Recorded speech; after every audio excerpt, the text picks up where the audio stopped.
فاتح کے اجتماع سے انیس بانو جعفری بنت اعتبار حسین جعفری شہداء ملت جعفریہ اپنے مرحومین کو شامل کیجیے رحمۃ اللہ علیہ۔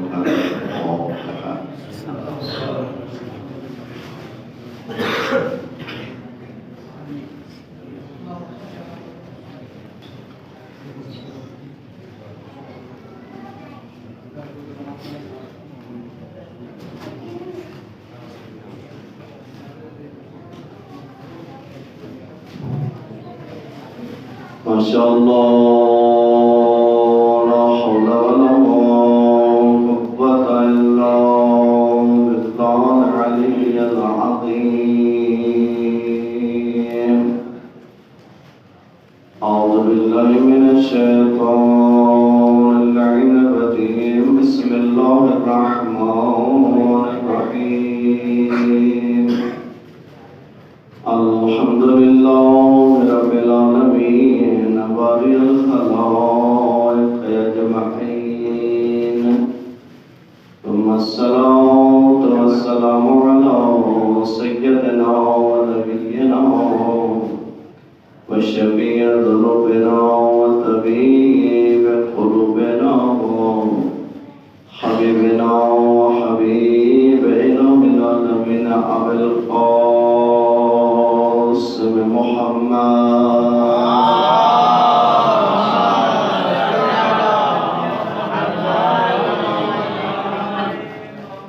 وعلى آل بيته الطيبين الطاهرين المعصومين المنتجبين المنتخبين، ورحمة الله على محبيهم ومواليهم وشيعتهم أجمعين، واللعنة الدائمة على أعدائهم ملعونين من أول الدهر إلى الآن، ومن الآن إلى قيام يوم الدين. أما بعد، فقد قال الحكيم في محكم كتابه وقوله الحق وهو أصدق القائلين. بسم الله الرحمن الرحيم. بقية الله خير لكم إن كنتم مؤمنين. والأنصار اللهم صل على محمد وآل محمد۔ خدا کریم آپ کی دعا اور عبادت کو اپنی بارگاہ میں قبول فرمائیں، اچانک مومن کی پریشانیوں کو دور فرمائیں، مومن دعا سے ملکائیوں کی دعا اپنی بارگاہ میں مستجاب فرمائیں، آپ اور مولا امام علیہ السلام کو جلد ضرور فرمائیں، آقا کے قدموں میں جام شہادت کی سعادت نصیب فرمائیں، اپنی دعا اور عبادت کی قبولیت کے مل کر بآواز بلند صلوات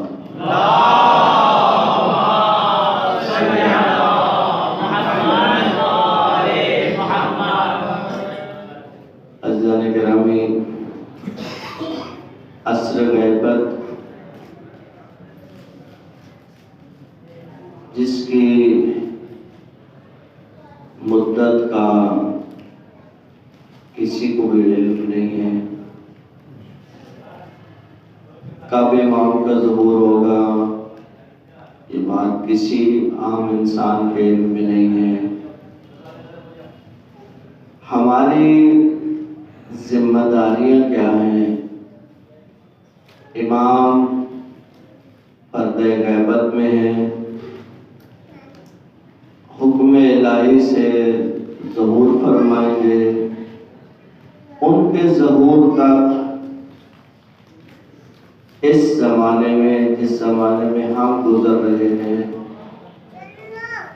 اس اعتبار سے کہ ہمیں اللہ نے ایک انسان پیدا کیا، ایک مسلمان پیدا کیا، شیعہ پیدا کیا، اس اعتبار سے انسان ہونے کے ناطے، مسلمان ہونے کے ناطے اور شیعہ ہونے کے ناطے انسان بھی ذمہ دار ہے، مسلمان بھی ذمہ دار ہے اور شیعہ زیادہ ذمہ دار ہے، کیونکہ وہ اس مکتب سے وابستہ ہے جو مکتب اہل بیت کہلاتا ہے، اور غیبت کا مفہوم شاید شروع غیبت میں لوگوں کے لیے اتنا مفہوم نہیں تھا جتنا اس وقت مفہوم ہو چکا ہے۔ اس وقت کے لوگ اتنے آسانی سے جن چیزوں کو درک نہیں کرتے تھے، آج کے لوگ آسانی سے ان چیزوں کو درک کر سکتے ہیں۔ ایون مسئلہ امامت کا عقیدہ جتنا اس وقت چھن کے آپ کے سامنے آیا ہے، آج بہت مشکل ہے کہ کوئی شیعہ ہو اور وہ امام کی امامت پہ شک کرے۔ وہ شیعہ ہی نہیں کہلاتا کہ وہ شیعہ ہو اور کہ نہیں پتہ نہیں امام معصوم ہے یا نہیں ہے، کیونکہ اب عقیدہ امامت پہ اتنا وقت گزر چکا، اتنا ورک ہو چکا، اتنا کام ہو چکا کہ عام شیعہ کسی مدرسے کا پڑھا ہوا نہیں ہے، باقاعدہ تعلیم حاصل نہیں کی ہے، لیکن ایک ایسے ماحول میں آنکھ کھولی ہے جس میں یہ عقیدہ اس کو شک وراثت میں ملا ہے، لیکن وہ اس عقیدے پہ قائم ہے، وہ اس عقیدے پہ ڈٹا ہوا ہے۔ اب اس اعتبار سے کہ ہم شیعہ ہیں اور امام غائب ہیں، اس عصر میں جو عصر غیبت کہلاتا ہے، اس میں ہماری ذمہ داریاں کیا ہیں، ہمیں کرنا کیا ہے؟ دیکھیں، جس طرح نماز واجب ہے، جس طرح روزہ واجب ہے، اسی طریقے سے غیبت کے اندر کچھ چیزیں ہیں، کچھ ذمہ داریاں جو ہماری گردن پر ہیں، ان کو الگ الگ نہیں کیا جا سکتا۔ ذمہ داریوں کو سمجھنا، سب سے پہلے تو انسان ذمہ داری کو سمجھے کہ اس کی ذمہ داری ہے کیا۔ میں نے عرض کیا آپ کی خدمت میں کہ اگر مومنین سے پوچھیں کہ واجبات کتنے ہیں تو 2-4 واجبات سے زیادہ مومنین کو یاد نہیں ہوں گے۔ نماز واجب ہے، روزہ واجب ہے، حج واجب ہے، محرمات 3-4-5 کے علاوہ نہیں بتا سکیں گے۔ ایسا تو نہیں ہے کہ پورے اسلام میں 4-5-10 واجب ہیں اور 4-5-6 حرام ہیں، نہیں، پوری ایک لسٹ ہے۔ یعنی ہمیں ایک دفعہ شوق ہوا کہ ہم نکالیں اور دیکھیں کہ واجبات اور محرمات کی لسٹ کتنی ہے۔ لسٹ کی بات کر رہا ہوں، تفصیلات کی بات نہیں کر رہا ہوں کہ یہ چیز واجب ہے، یہ چیز حرام ہے۔ ہم نے نیٹ سے سرچ کیا، اس کو نکالا اور اللہ نے توفیق دی، اس کا ترجمہ کیا، اس پہ کچھ کام باقی ہے۔ 12 A4 پیجز،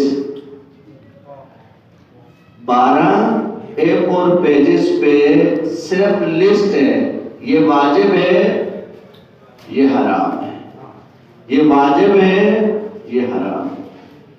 پورا ایک نظام ہے، پورا ایک سسٹم ہے۔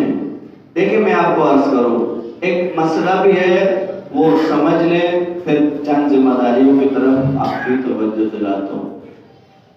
حج بذات خود واجب نہیں ہے۔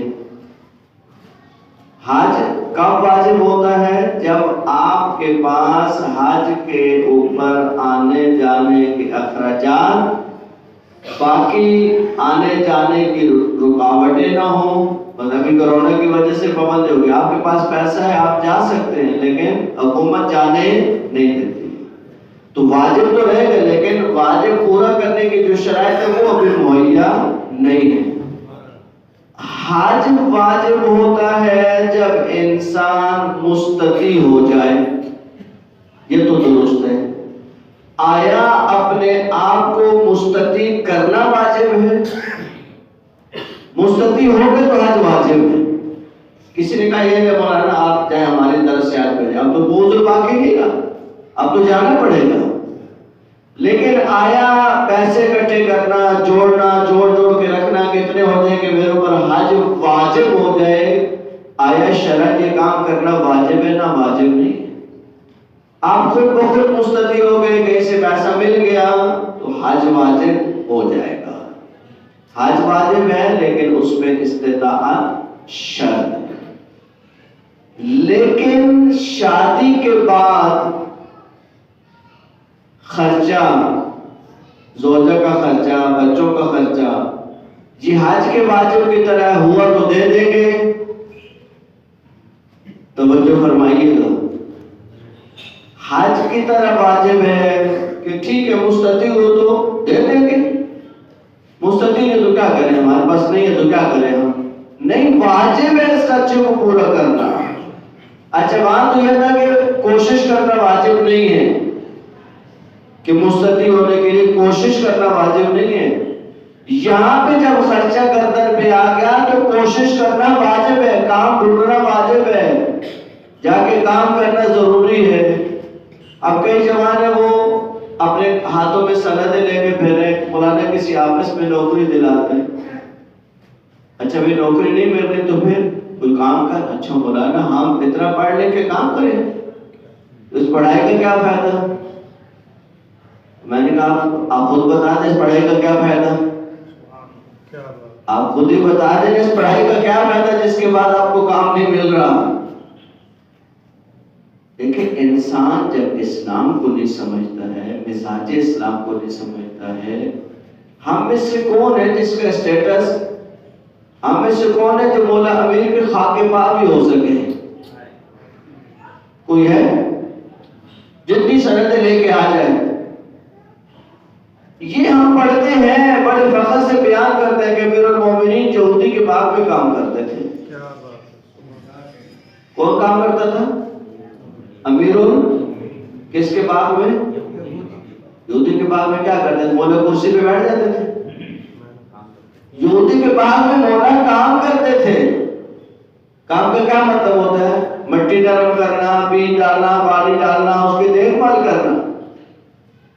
آج کون پڑھا لکھا جوان ہے جو یہ کام کرنے کو تیار ہے؟ کیوں کہ ہم نے اپنے مزاجوں کو بدل دیا. ہم اپنے اوپر ایسے خول چڑھا لیے جن کا واقعیت سے کوئی تعلق نہیں ہے، جن کا حقیقت سے کوئی تعلق نہیں ہے. میں گاڑی ٹھیک کرانا تھا، ایک جوان آ کے کھڑا ہوا، اچھا خاصا جوان مانگا اس نے. میں نے کہا کیوں مانگ رہے ہیں؟ کہا کام نہیں ہے. میں نے کہا اس گاڑی پہ کپڑا لگا دے، 50 روپے دیتا ہوں آپ کو. اچھا وہ کپڑا لگائیں. میں نے کہا آپ کو مانگنا برا نہیں لگ رہا؟ آپ روڈ کے اوپر صاحب کے سامنے مانگ رہے ہیں، یہ برا نہیں لگا آپ کو؟ گاڑی کے کپڑا لگانا آپ کو برا لگ رہے ہیں؟ کیوں؟ مزاج بن گیا، وہ برا نہیں لگ رہا، اس برائی کی قباحت ہی ختم ہو گئی. مسئلہ یہ ہے کہ انسان جب ذمہ دار ہوتا ہے ذمہ داریوں کو سمجھتا ہے. امام پردے غیبت میں ہے. اب ہمیں کرنا کیا ہے؟ سب سے پہلے ذمہ داری دین کی مکمل شناخت. دین کی مکمل شناخت. دیکھیں دین، اصول دین، فروع دین اور اخلاق، یہ 3 چیزیں ہیں جن سے مل کر دین وجود میں آتا ہے. دین کے کچھ اصول ہیں. اصول دین وہ نہیں ہے جو 5-7 آپ نے بچوں کو پڑھا دیے، وہ تو ایک بنیاد ہے. اچھا وہ بھی صحیح نہیں پڑھا ہے. آپ کسی جوان سے پوچھیں کہ توحید کے بعد عدل کیوں ہے؟ اللہ کی تو اور بہت صفات ہے. اللہ کی تو، اللہ صرف عادل تو نہیں ہے، اللہ قریب بھی ہے، اللہ حکیم بھی ہے. بس آپ کہتے ہیں توحید حکمت، آپ نہیں کہتے، آپ کہتے ہیں توحید عادل. تو یہ ساری صفات کو چھوڑ کے صرف عادل کی صفت پہ کیوں فوکس کیا گیا؟ جب بچوں کو نہیں بتائیں گے، بچے نے رٹ لیا. اب جو بچے اس وقت رٹتے تھے، آج کل کے بچے تو کچھ اور ہی رٹتے ہیں. آج کل کے بچوں سے اگر آپ اچانک پوچھیں تو وہ شاید نہیں بتا سکے اصول دین کتنے، فروع دین کتنے. ہمارے زمانے کے جو بچے تھے ان کو کچھ چیزیں یاد ہوتی تھی. آج کل کے بچوں کا عجیب مزاج ہو چکا ہے. میٹرک انٹر کا بچہ ہے، میں نے پوچھا بیٹا سال کے دن کتنے ہوتے ہیں؟ سوچ میں پڑ گئے. سال میں کتنے دن ہوتے ہیں؟ 150 150 ہوتے ہوں گے، 150 ہوتے ہوں گے. ماشاء اللہ آپ کا سال تو جلدی ختم ہو جاتا. مسئلہ کیا ہے؟ مسئلہ یہ ہے کہ بنیادی چیزیں دیکھیں، بچوں کو بھیجیں عالم کے پاس، مربی کے پاس، کہ وہ آپ کے بچوں کو بنیادی چیزیں سمجھائے، دین کی اساس سمجھائے. جس طریقے سے آپ بچوں کو انویسٹ کرتے ہیں کالج، یونیورسٹی، اسکول بھیجنے کے لیے، اچھی خاصی انویسٹ ہے. بعض والدین 2-2 3-3 4 جگہ کام کرتے ہیں بچے اچھے پڑھ جائیں. اچھی بات ہے، محنت کریں ان کو پر، لیکن اتنی محنت کریں کہ کم از کم دین کی ابجد سے تو آشنا ہو. اس کو اپنے واجبات محرمات کا تو پتا مجھے کیا کرنا ہے. اب کہتے ہو اچھا نہیں لگتا ممبر سے، لیکن بعض چیزیں سمجھانے کے لیے ضروری ہو جاتی.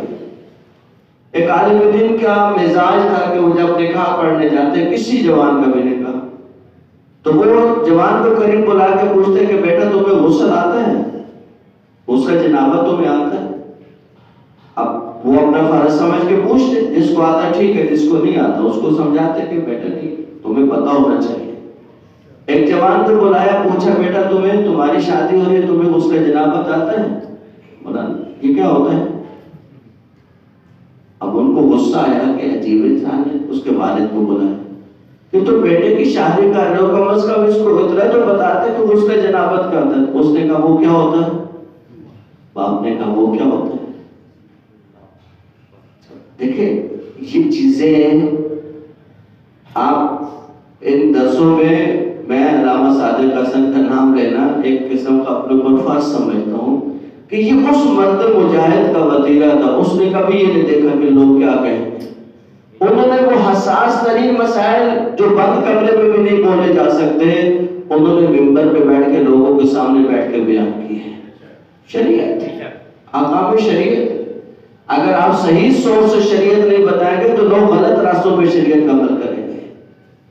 آپ جو صحیح سوچ سے شریعت کو ہمیں بتائیں، کیا مشکل ہے؟ جوانوں کو نہیں آتے مسئلے، وہ مسئلے بتائیں ان کو تاکہ بلا رمی کا شکار نہ ہو. دین کی مکمل شناخت اصل غیبت میں سب سے بڑی ذمہ داری، سب سے پہلی ذمہ داری. آپ دعا مانگتے ہیں اللہم اعرفنی نفسک، اے اللہ مجھے اپنے نفس کی معرفت نصیب کرو، یعنی اپنی معرفت نصیب کرو. اگر تو نے مجھے اپنی معرفت نصیب نہ کی تو کیا ہوگا؟ میں تیرے رسول کو بھی نہیں پہچان سکوں گا. بس پھر اللہ کیا کر؟ اللہم اعرفنی رسولک، اپنے رسول کی معرفت نصیب کرو. فإنک إن لم تعرفنی رسولک، اگر تو نے اپنے رسول کی پہچان مجھے نہیں کروائی تو کیا ہوگا؟ لم اعرف حجتک، تو پھر میں اپنے حجت کو، اپنے امام کو پہچان نہیں سکوں گا. اللہم اعرفنی حجتک، اپنی حجت کی معرفت نصیب فرما. اور اگر تو نے مجھے حجت کی معرفت نصیب نہ کی تو اس کا نتیجہ کیا نکلے گا؟ ضللت عن دینی، تو میں دین سے کیا ہو جاؤں گا؟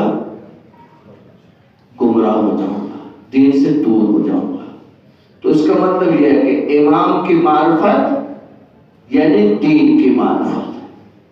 جو جتنا دین سے آشنا ہے گویا وہ اتنا ہی امام سے آشنا ہے. دین کی شناخت، امام کی شناخت. امام دین کو لے گئے، رسول دین کو لے گئے.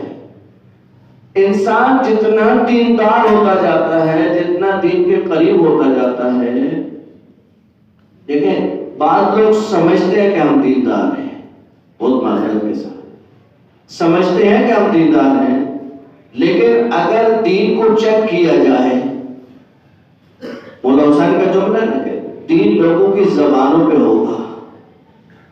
لوگ دنیت اگر انہیں آزمائش میں ڈالا جائے قدت دیانون، تو پھر دیندار انگلیوں کے برابر رہ جائے. آزمائش، امتحان دین کے مقابلے میں.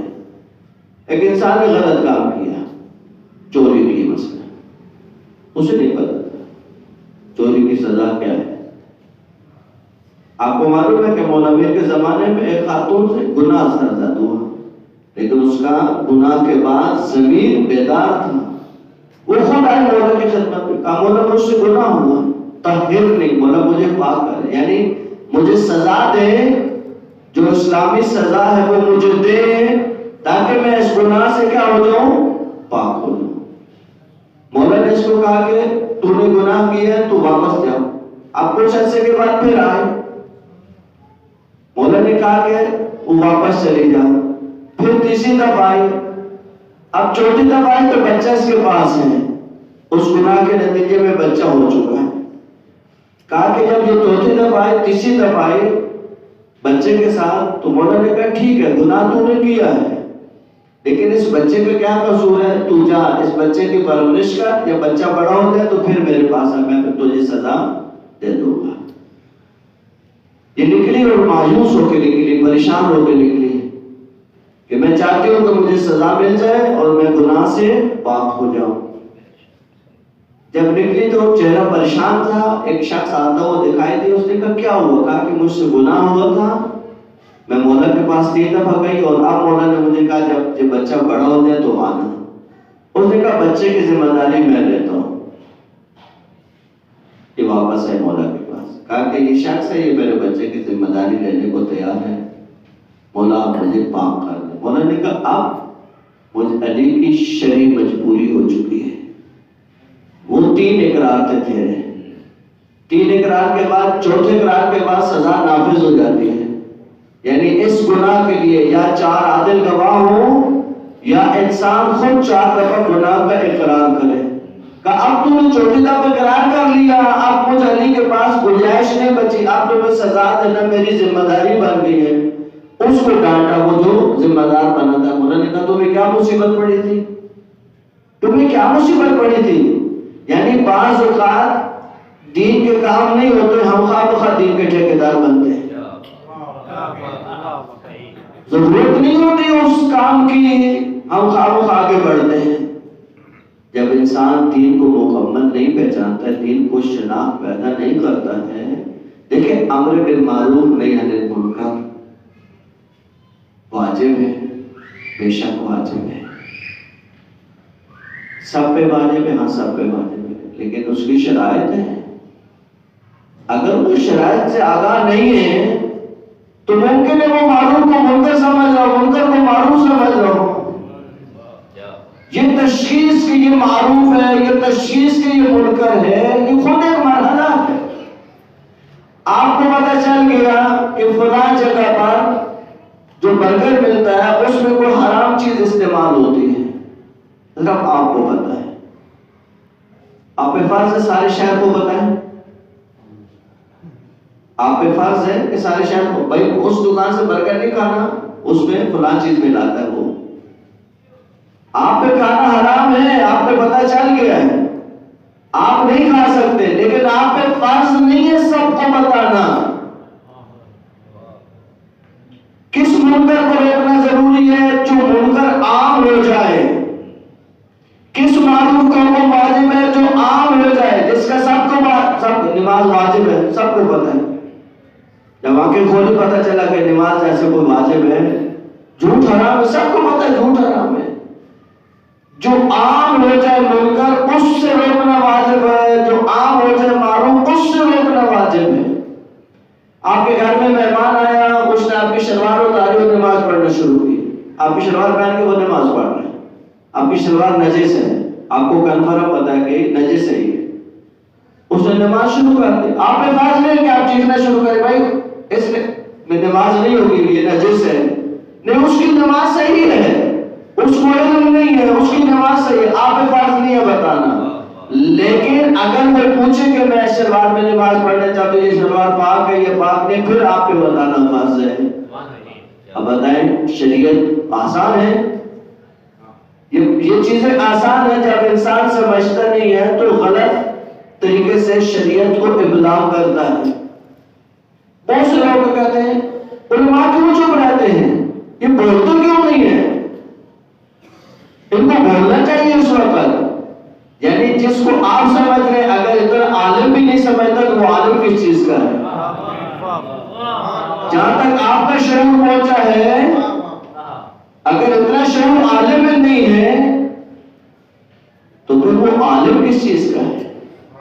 دیکھیں شرائط ہوتی ہیں، بہت دفعہ شرائط کو پورا نہیں سمجھا جاتا، شرائط پوری نظر نہیں آتی ہیں تو وہ خاموش رہتے ہیں۔ شیخ مرتضیٰ مطہری رحمت اللہ علیہ ایک علاقے میں گئے، وہاں پہ لوگ گانا بجانا عام تھا اس علاقے میں، کچھ نہیں بولے، خاموش خاموش خاموش۔ اتنا اثر ہے وہاں پہ کہ لوگوں میں ان کی ایک شناخت ہو گئی، لوگ ان کو پہچاننے لگے، سمجھ آ گئے کہ بڑا عالم ہے۔ ایک دفعہ کہا آغیون حرام بھی باشد ہے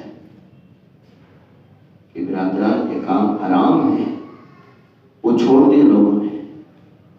جب ان کو سمجھ آئی کہ کون عالم روکنے والا، پہلے جاتے شروع ہو جاتے۔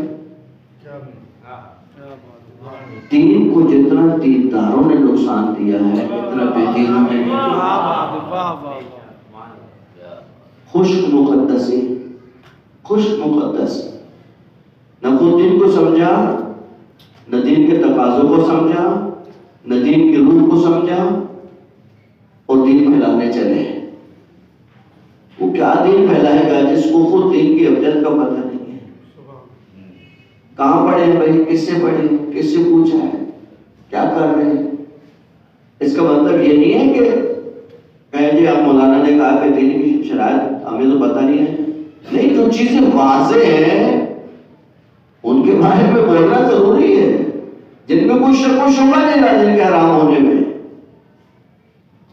اور جہاں پہ آپ سمجھتے ہیں کہ بولنے سے اثر ہوگا، کم از کم اثر یہ کہ اگلا سمجھے گا کہ میں غلط کر رہا ہوں۔ اثر کا یہ بھی مطلب ہے ہم نہیں جاتے قرآن میں تو اگلے کو اتنا تو فیل ہو جاتا ہے کہ مولانا اگر منع کر رہے تو اس کا مطلب ہے کہ کوئی خراب کاری تو ہمارے اندر ہے، یہ بھی اثر ہے۔ اتنا اثر تو ہے نا کہ وہ اپنی غلطی کی طرف کم از کم متوجہ ہو گیا۔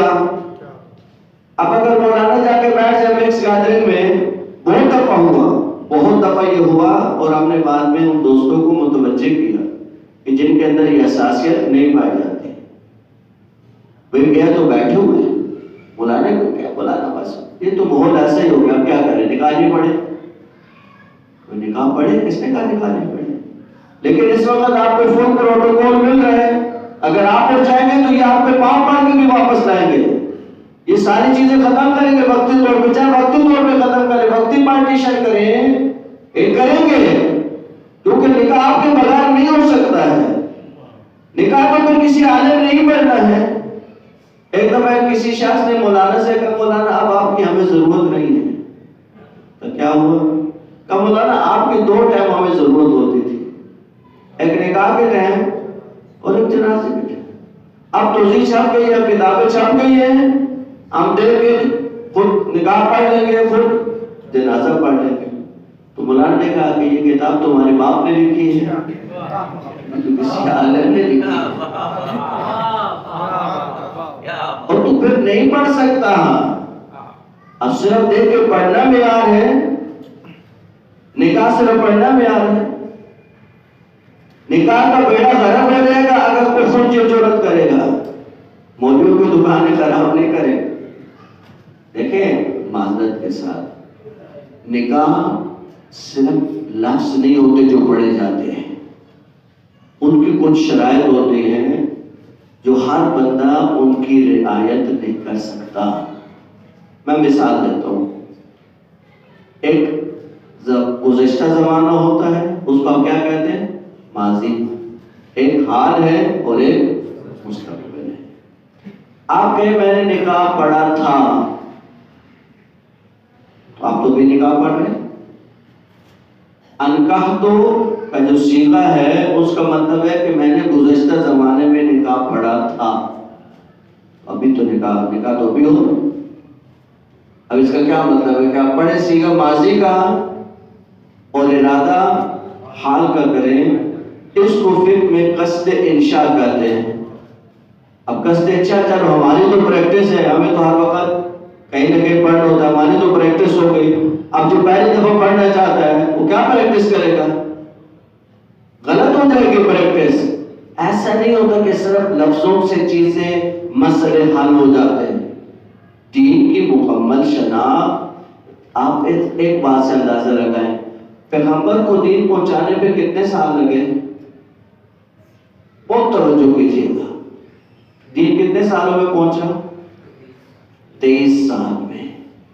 جس رسول کو مقام عصمت پہ فائز ہوتے ہوئے دین سمجھانے پہ 23 سال لگے، ہم اور آپ پڑھے بغیر سمجھ جائیں گے؟ رسول کو دین 23 سال میں سمجھانا پڑا، ہم کے بیٹھے بیٹھے دیندار ہو گئے، سمجھ آ گیا دین۔ کیا ہوتا ہے جب مسئلہ خراب ہوتا ہے اس وقت سمجھ آتی ہے کتنا دیندار ہے۔ مثال دیتا ہوں، آپ نے گاڑی پارک کی، ریورس کی گاڑی، دوسری گاڑی پیچھے کھڑی تھی، اس کا شیشہ آپ کے غلط راستے کی وجہ سے ٹوٹ گیا۔ اب آپ نے مناسب وقت انتظار کیا کہ اس کا مالک آ جائے تاکہ میں اس کا نقصان کر کے، اگر آپ اتنے دیندار ہیں تو کہتا ہے میں نقصان اس کا کیوں کروں؟ انتظار کیا، وہ نہیں آئے، وہ پھنس گئے کسی قرآن میں۔ اب آپ مجبور ہیں، آپ نے نکلنا ہے، آپ اس کو جانتے نہیں ہیں، اس گاڑی کا پتہ نہیں ہے، گاڑی کا مالک کا پتہ نہیں ہے، آپ چلے گئے۔ کیا جانے سے، انتظار کرنے سے مسئلہ حل ہو گیا؟ آپ کہنے لگے میں نے اتنا انتظار تو کیا تھا، کیا کرتا؟ نہیں آیا تو نہیں آیا، تو غفور رحیم ہے۔ ہاں وہ غفور رحیم ہے، لیکن اس نے طریقہ بتایا ہے کیا کرنا ہے۔ فقہ میں ایک باب ہے جس کو کہتے ہیں رد مظالم، رد۔ اب آپ دیکھیں گے کہ یہ جو شیشہ ٹوٹا ہے، اس شیشے کی تقریباً کتنی قیمت ہے؟ اتنا پیسہ مجتہد یا اس کے نائب تک پہنچانا واجب ہے تاکہ آپ کی گردن خلاص ہو جائے۔ تب آپ کی گردن خلاص ہوگی، صرف توبہ سے گردن خلاص نہیں ہوگی۔ توبہ سے دیکھیں، نماز قضا ہو جائے تو قضا نماز پڑھنے سے گناہ ختم ہو جاتا ہے۔ آپ نے صبح کی نماز نہیں پڑھی، زور کے ٹائم اٹھ کے قضا پڑھ لی، مسئلہ حل ہے؟ قضا تو پڑھ لی، بولا نا، آپ نے قضا نماز پڑھی ہے، جو قضا کا گناہ تھا اس کو کیا کیا ہے؟ قضا کے گناہ کی الگ توبہ ہے، اس کی توبہ الگ کر رہی ہے، اللہ مجھ سے غلطی ہو گئی۔ اور بعض لوگ یہ غلطی روز کرتے ہیں، صلوات پہ جانے والے کی طرف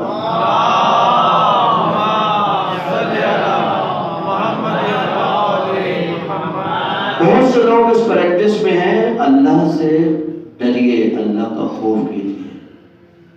بہت سے نمازی 4 وقت کے نمازی ہیں، صبح کی نماز زور کے ساتھ پڑھتے ہیں، مولانا آنکھ نہیں کھلتی، بھائی رات کو جلدی سوئے گا تو صبح آنکھ کھلے گی۔ ایک شرعی مسئلہ سمجھ لیں، اصل غیبت کی ذمہ داریوں میں یہ بھی ذمہ داری ہے، اگر رات گئے تک قرآن کی تلاوت کی جائے اور یہ قرآن کی تلاوت صبح کی نماز کے قضا ہونے کا سبب بنے تو یہ تلاوت جائز نہیں ہے۔ جس وقت قرآن کی تلاوت جائز نہیں ہے تو رات کو بیٹھ کے گپے لگانا، ٹھٹے مزاح کرنا، رات گئے نیند نہیں آتی، سوئیں گے تو نیند آئے گی، ذمہ داری سمجھیں گے تو نیند آئے گی۔ صبح کی نماز واجب ہے اور اس کا ایک شرعی نقصان بھی ہے، گناہ تو اپنی جگہ پر ہے، ایک فقہی مسئلہ اس کے اندر ہے۔ وہ سادات جو مستحق خمس ہوتے ہیں، سامع سادات جن کو دیا جا سکتا ہے، وہ سادات بھی خمس نہیں لے سکتے جو صبح کی نماز مسلسل نہیں پڑھتے ہیں، نہیں لے سکتے۔ واجب تارک واجب ہو گیا۔ میں نے پوچھا یہ مسئلہ، خصوصاً آغا سیستانی سے پوچھا آپ نے کہ یہ مسئلہ پیش آتا ہے، ہمیں پتہ کر، اچھا خود بتاتے ہیں، مصیبت میں ہوتا بات ہے جب آپ خود بتاتے ہیں، بھئی ہمیں تو نہیں بتاؤ، ہمیں جب پتہ نہیں ہوگا تو ہمارے اوپر مشکل نہیں آئے گی۔ اب ایک سید آتا کہتا ہے مولانا مشکل کو خود بتاتا ہے، مولانا صبح کی نماز نہیں پڑھتا ہوں، جاؤ بھائی کیا کروں میں سامع سادات تو نہیں دے سکتا، پھر کہیں اور سے دیکھتے ہیں کیا کریں۔ یہ مسائل ہے شرعی مسائل، دین کی شناخت پہلی ذمہ داری۔ دوسری ذمہ داری، امام کی معرفت کے لیے بہت زیادہ مطالعہ کرنا۔ دیکھیں 2-4 درسوں سے یہ مسئلہ حل ہونے والا نہیں ہے۔ دیکھیں درس میں ہم آپ کو اجمال قضیہ بتا سکتے ہیں، تفصیلات تو نہیں بتا سکتے، تفصیلات میں تو جائے تو بہت ٹائم چاہیے اس کے لیے۔ تیسرا، قرآن اور اہل بیت علیہ السلام کی مکمل پیروی۔ قرآن کیا کہہ رہا ہے اور اہل بیت کیا کہہ رہے ہیں۔ دیکھیں، ہم اللہ کو بہت آسانی سے ناراض کرتے ہیں، ائمہ کو بہت آسانی سے ناراض کرتے ہیں، رشتہ داروں کو ناراض نہیں کرتے۔ رشتہ دار ناراض ہو جائے گا، محلے والے ناراض ہو جائیں گے، دوست ناراض ہو جائیں گے، اللہ ناراض، اللہ تو غفور رحیم ہے، اللہ تو معاف کر دے گا۔ امام کریم ابن کریم ہے، وہ معاف کر دیں گے۔ نہیں، یہ روزانہ کی پریکٹس مناسب نہیں ہے۔ صلوات پہ جانے بیت کے ساتھ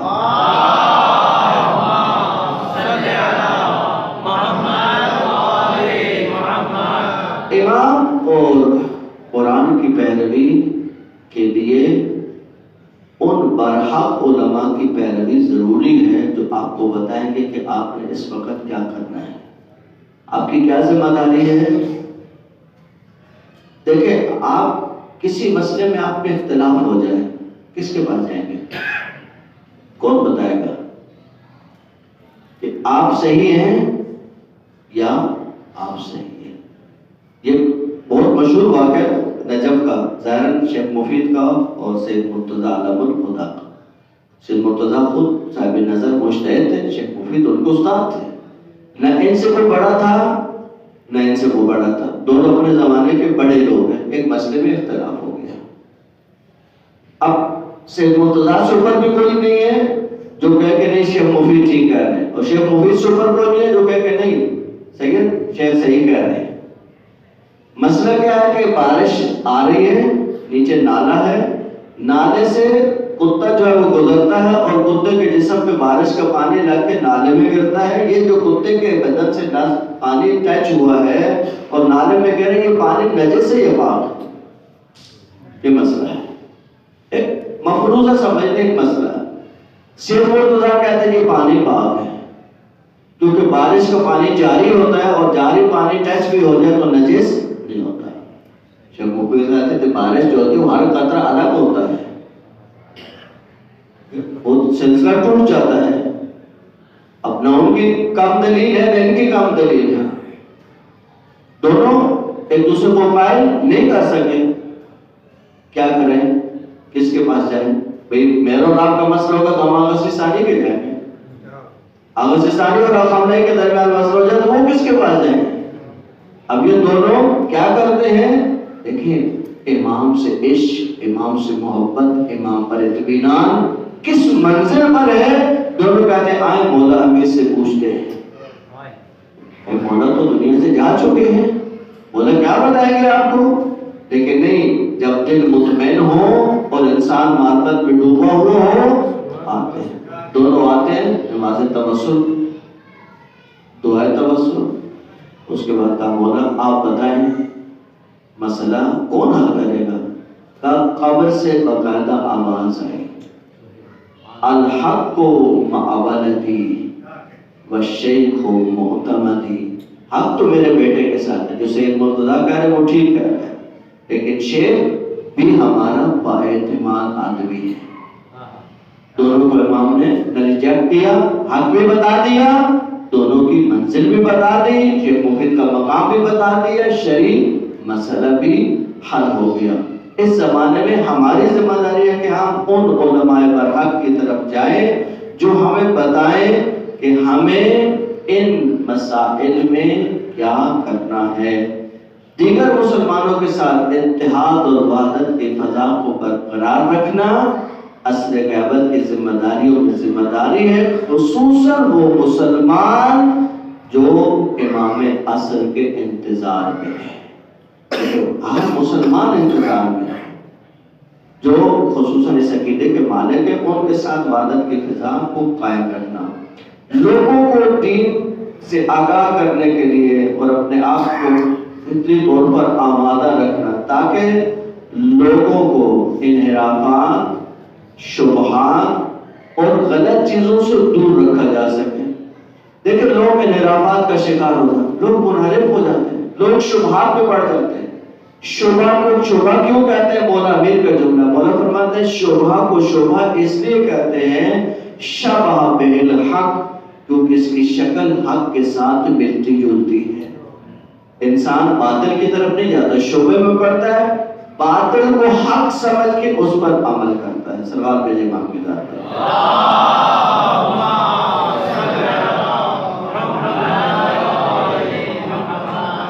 لوگوں کو امام علیہ السلام کے انقلاب کے لیے امیدوار رکھنا، یہ امید لوگوں میں کم رنگ نہ ہونے پائے، یہ باتیں لوگوں میں قائم رہے طاقت کے ساتھ کہ ظہور ہوگا، انقلاب آئے گا، مشکلات حل ہوں گی۔ جس طریقے سے بھی اس روح کو، اس مزاج کو باقی رکھا جا سکے، چاہے اشعار کے ذریعے، بہت بات پیارے اشعار ہوتے ہیں جن کے ذریعے انسان کو اس نظریے کو تقویت ملتے ہیں کہ امام یقیناً آئیں گے، یقیناً ظہور ہوگا اور یقیناً مشکلات حل ہوں گی۔ یہ ذمہ داریوں میں شامل ہے۔ رعایت تقویٰ کی رعایت، تاکہ انسان محفوظ رہ سکے گناہوں سے، اور معاشرے میں گناہوں کے جو راستے ہموار ہوتے ہیں ان راستوں کو ہموار ہونے سے روکنا۔ دیکھیں انسان گناہ کی طرف چلتا ہے، اس کے لیے راستے بنتے ہیں، ان راستوں کو روکنا عصر غیبت کی ذمہ داریوں میں بڑی ذمہ داری ہے۔ ہر وقت قلبی طور پر امام کی طرف متوجہ رہنا اور یہ عقیدہ رکھنا کہ امام ہمیں دیکھ رہے ہیں۔ دیکھیں یہ اگر عقیدہ واقعاً قائم ہو جائے، مجھے آپ انصاف سے بتائیں کہ اگر آپ کے گھر میں کوئی عالم دین بیٹھا ہو تو آپ گھر میں لڑیں گے، شور شرابہ کریں، بدتمیزی کریں، گالم گلوچ کریں؟ کیوں؟ ایک عالم دین کے وجود کا جب احساس ہو، عالم دین گھر میں بیٹھا ہوا ہے، تو انسان اتنے سارے برائیوں سے بچ جاتا ہے۔ اگر یہ عقیدہ قائم ہو جائے کہ امام ہمیں ہر وقت دیکھ رہے ہیں، گھروں میں لڑائی ہوں گی، گھروں میں جھگڑے ہوں گے، طلاقوں کی ریشو یہاں تک پہنچے گی جہاں تک پہنچ گئی ہے۔ ذرا سی بات پہ لڑائی، ذرا سی بات پہ جھگڑا، قوت برداشت ختم ہو جائے۔ خدا کے لیے دینی رویوں کو اپنائیں، اپنے قوت برداشت کو بڑھائیں، اپنے اندر حوصلے پیدا کریں، اپنے اندر ہمت پیدا کریں۔ کہتے ہیں بہت عالم باللہ شخص تھے، ان سے ایک دوست ملنے کے لیے آتا تھا۔ ایک دفعہ وہ آیا تو وہ گھر پہ اندر کی طرف تھے، یعنی وہ جو باہر بیٹھنے کی جگہ ہوتی وہاں نہیں تھے، اندر چلے گئے۔ خادم نے آ کے بتایا کہ قبلہ آپ کا فلاں دوست آیا ہے، تو وہ کلوز دوست کا کہا کہ اس کو اندر بلا دیں۔ وہ کہتا ہے جب میں اندر گیا تو مولانا کی اہلیہ انتہائی غصے کے عالم میں بالٹی گرم پانی کے لے کر سیدھی آ کے قبلہ کے اوپر اڑے دی، اور وہ ایسے بیٹھے ہوئے جیسے کچھ ہوا ہی نہیں، کچھ بھی نہیں ہوا۔ وہ حیران پریشان دیکھ رہے کہ قبلہ یہ کیا ہو رہا ہے؟ کہ اس کی بدتمیزیوں کو برداشت کر کے تو میں اتنا بڑا انسان بنا ہوں۔ انسان اتنا بڑا نہیں بنتا ہے جب تک اس کے اندر قوت برداشت نہیں ہوتی ہے۔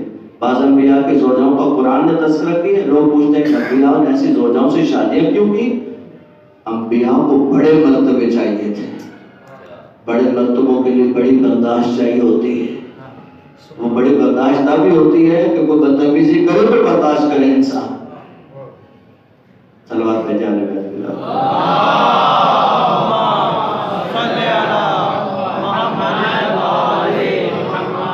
دعاؤں کے ذریعے امام عصر سے رابطہ، دعائے ندبہ، دعائے توسل، زیارت اہل یاسین۔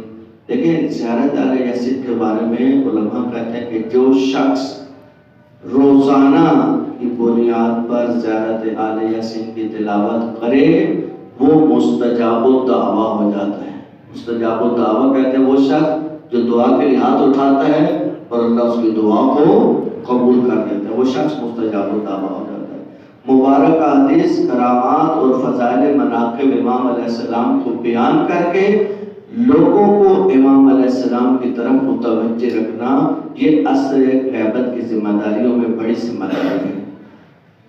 لوگوں کو یہ احساس دلانا کہ تکالیف ہے آپ کو، مشکلات ہیں، آپ کو جھٹلایا جا رہا ہے، آپ کے عقیدے کو جھٹلایا جا رہا ہے، آپ کو پریشان کیا جائے، آپ اس پہ صبر کریں۔ دیکھیں عصر غیبت کی بڑی ذمہ داری ہے کہ لوگوں کو اس عقیدے سے متزلزل نہیں ہونے دیں، پریشانیوں سے لوگوں کو اس پریشانی سے دور رکھیں اور ہمیشہ ان کو صبر کی تلقین کریں۔ اور دشمن جو چالیں کرتا ہے، جو چالوں کے جال بچھاتا ہے، ان چالوں سے لوگوں کو آگاہ کرنا کہ دیکھیں اب دشمن ادھر سے وارد ہوگا، اب دشمن یہاں سے داخل ہوگا اور آپ کے عقیدے کو خراب کرنے کی کوشش کرے گا۔ بہت سے لوگ جو سوال کرتے ہیں اس گفتگو کو سمیٹتے ہیں کہ مولانا ٹی وی دیکھنے سے کیا ہوتا ہے؟ یہ بہت کامن سوال ہے۔ ہم نے خاتون سے کہا بھی آپ بہت ٹی وی دیکھتے ہیں، کم دیکھا کریے، نہیں دیکھا کریں۔ کم مولانا کیا ہوتا ہے ٹی وی دیکھنے سے؟ آپ لوگ بھی یہ تو ریفریشمنٹ ہوتی ہے، ہم تازہ تھک جاتے ہیں تو ٹی وی دیکھتے ہیں بیٹھ کے۔ واقعاً کیا ہوتا ہے ٹی وی دیکھنے سے؟ 3 گھنٹے 4 گھنٹے کی اگر دلچسپ مووی ہو تو سائٹ بھی نہیں بدلی جاتی، ایک سائٹ پہ دیکھ کے 3-4 گھنٹے کی مووی دیکھی جاتی ہے۔ ہوتا ہے ایسا ہی ہوتا ہے؟ آپ بھی تصدیق کرتے ہیں؟ سلوات پڑھنے والے بیان کی طرف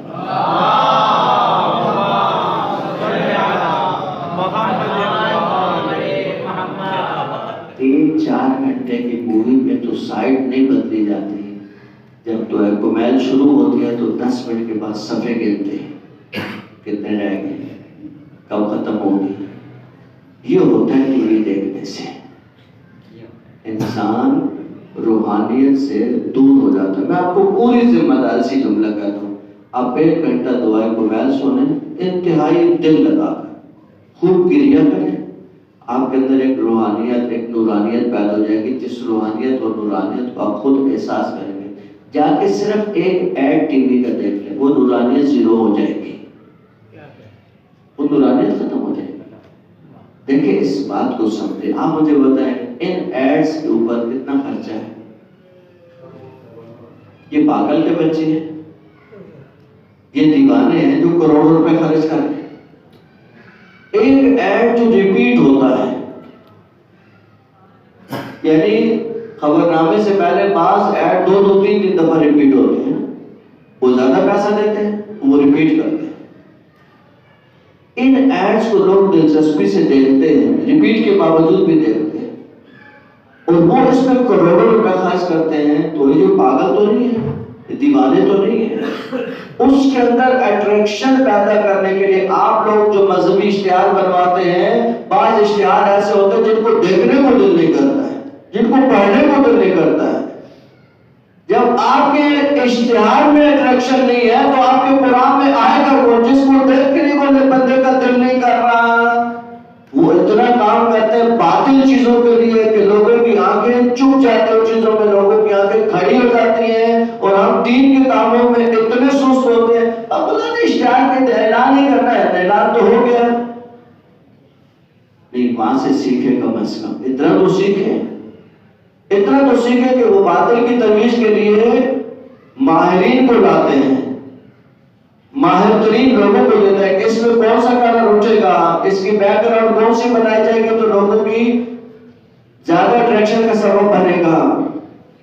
وہ چاہتے ہیں کہ ان کی پروڈکٹ جائیں دنیا میں، دیکھیں لوگ توجہ کریں۔ اگر ہم دین کو اتنا پرکشش بنا دیتے تو لوگ آتے دین کی طرف۔ ہم نے دین کو پرکشش نہیں بنایا، دین انتہائی پرکشش ہے، آل بیت کے زوات مقدسہ بہت پرکشش ہے۔ اگر یہ چیزیں اس نہج پہ جاتی تو بہت بڑی تبدیلی آتی۔ سروات میں جانے بیٹھ کے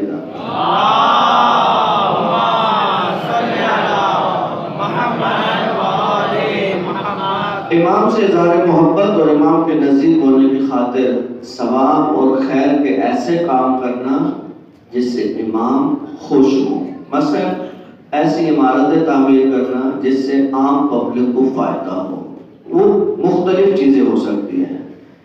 مساکین کو کھانا کھلانا، امام علیہ السلام کی سلامتی کی خاطر صدقہ دینا، امام علیہ السلام کی عادلانہ حکومت کے لیے راہ ہموار کرنا اور ظلم و ستم کو جڑوں سے ختم کرنے کے لیے کام کرنا، دین اسلامی کی اقدار اور اسلام کی سرزمین میں داخلی اور خارجی شیاطین کے نفوذ کو روکنا، دینی برادران کے حقوق ادا کرنے کے لیے اہتمام کرنا اور جو واقعہ شیعہ ہے ان کی امداد کرنا۔ امام زمانہ صلی اللہ تعالیٰ فرجہ شریف کی جو دعا مانگی جاتی ہے، یہ دعا فرج جو آپ مانگتے ہیں، اس کی بہت زیادہ تاکید ہے۔ بس یہ چند جملے سنے گفتگو ختم ہو رہی ہے۔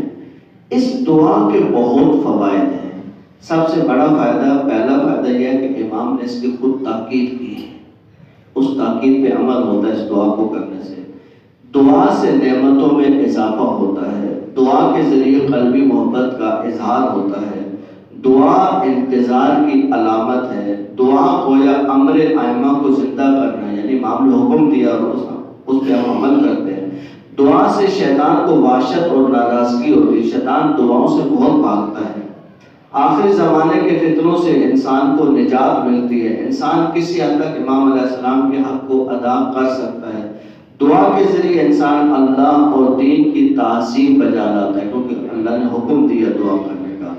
امام عصر کے حق میں دعا کرتے ہیں تو امام کی دعائیں شامل حال ہوتی ہیں۔ انشاءاللہ شفاعت رسول، شفاعت امام بھی نصیب ہوگی۔ قیامت کے دن امام علیہ السلام کی شفاعت سے انسان بہرمند ہوگا۔ اور اس دعا کا ایک بڑا فائدہ یہ ہے کہ انسان کی دیگر دعائیں اس دعا کی وجہ سے قبول ہوگی۔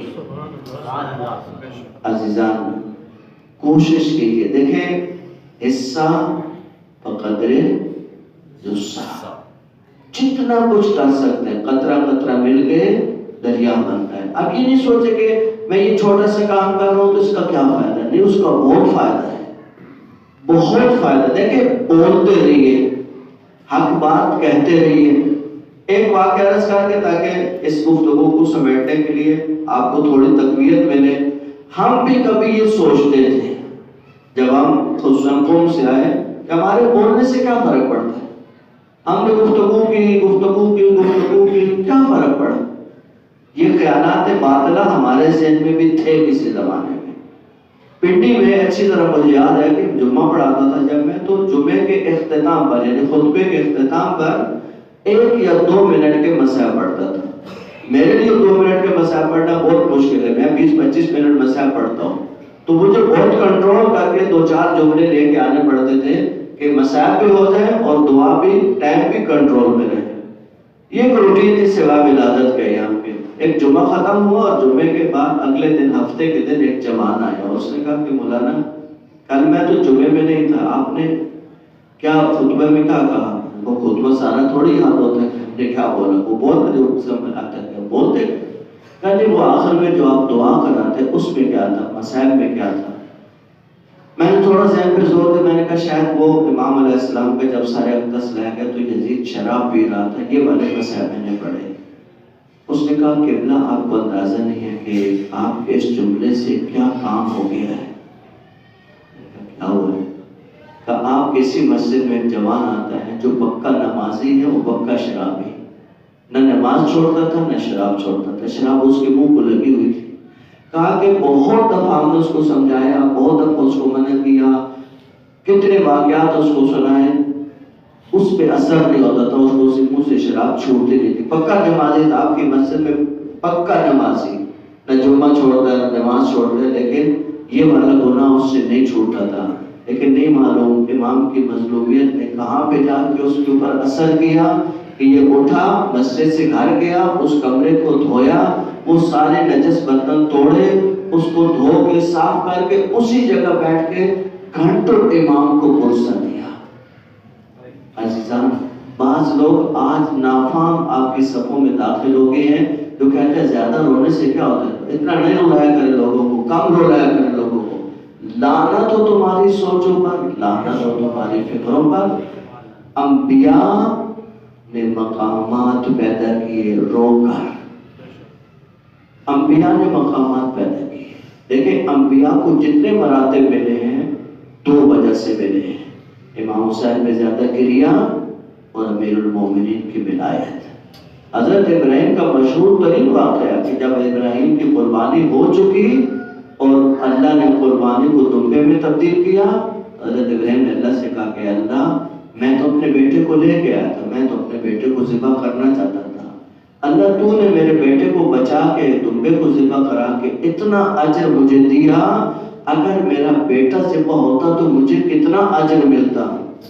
یہ ایک خلش اور ایک تکلیف تھی ابراہیم علیہ السلام کے دل میں۔ کہا کہ ابراہیم کو اٹھائیں اور کربلا کی زمین پہ لے آئیں۔ کہا جبرائیل لائے، زمین کربلا تو موجود تھی۔ جبرائیل نے کہا کہ ابراہیم آپ کو یہ درد ہے نا کہ آپ کا ایک بیٹا ذبح نہیں ہوا، یا آپ کے ایک نہیں آپ کے کئی بیٹے ذبح ہو جائیں گے، اور آخر میں اس کو یہ قتل گاہ میں لے کے جہاں آقا حسین کی شہادت ہونی تھی۔ کہتے ہیں حضرت ابراہیم نے بہت زیادہ گریہ کیا، جب بہت گریہ کیا تو اللہ نے کہا کہ ابراہیم وہ ثواب جس کی آپ توقع رکھتے تھے وہ سارا ثواب آپ کو ہم نے دے دیا حسین مظلوم پہ رونے کی وجہ سے۔ عزیز ان چیزوں کو کم نہیں سمجھے۔ اللہ تعالیٰ آپ کو اور ہم سب کو حسین مظلوم کی عزاداری کو وفا کرنے اور اس کو انجام دینے اور اس کو قائم رکھنے اور اس کو باقی رکھنے کی توفیق نصیب فرما۔ یا اللہ امام عصر کی معرفت نصیب فرما، عصر غیبت کے جو فرائض ہیں ان پر عمل کرنے کی توفیق نصیب فرما۔ یا اللہ معاشرے میں دین کو ترویج کرنے کی توفیق نصیب فرما، جوانوں کو سیرت اکبر مومنوں کو حیا کی چادریں نصیب فرما، قلب ناظرین امام عصر کو ہم سے راضی و خوشنود فرما۔ یا اللہ وہ کام جس سے امام ناراض ہو تو ان سے ہمیشہ دور رہنے کی توفیق نصیب فرما۔ یا اللہ واجبات کی پابندی کی توفیق نصیب فرما، مرحومین کی مغفرت فرما، کہ پریشانات مومن کی پریشانیوں کو دور فرما، جن مومنین نے دعائیں ذمہ لگائی ان کی دعائیں اپنی بارگاہ میں مستجاب فرما۔ انیس بانو جعفری بنت اعتبار سے جعفری کو جوار حضرت زہرا سلام اللہ علیہ ہمیں جگہ نصیب فرما، ان کے قبر کو نور اہل بیت سے منور فرما، لوائے ہم کا سایہ نصیب فرما، انہیں اور ہم سب کو بروز معاشر شفیع معاشر حضرت زہرا سلام اللہ علیہ کی شفاعت نصیب فرما۔ یا اللہ مولا امام علیہ السلام کا جلد ظہور فرما، آقا کے مخلص انصار میں شامل فرما، آقا کے درنہ میں نام شہادت کی سعادت نصیب فرما، ہماری دعائیں اپنی بارگاہ میں مستجاب فرما۔ تمام مرحومین کے لیے بالخصوص اس مرحومہ کے لیے قبل اس کے فاتحہ پڑھیں، وہ برادران یا آرگنائزیشن جنہوں نے اس پروگرام کا اہتمام کیا، ان کی توفیقات کے خیر میں اضافے کے لیے 2 دفعہ 3 دفعہ بلندتر صلوات۔ اللہم صلی علی محمد آل محمد، اللہم صلی علی محمد آل محمد، اللہم صلی علی محمد آل محمد۔ بسم اللہ الرحمن الرحیم، الحمدللہ رب العالمین، الرحمن الرحیم، مالک یوم الدین، إياك نعبد وإياك نستعين، اهدنا الصراط المستقيم صراط الذين أنعمت عليهم غير المغضوب عليهم. بسم الله الرحمن الرحيم، قل هو الله أحد الله الصمد لم يلد ولم يولد ولم يكن له كفوا أحد. بسم الله الرحمن الرحيم، قل هو الله أحد الله الصمد لم يلد ولم يولد ولم يكن له كفوا أحد. بسم الله الرحمن الرحيم، قل هو الله أحد الله الصمد لم يلد ولم يولد ولم يكن له كفوا أحد. اللهم صل على محمد وعلى محمد وعلى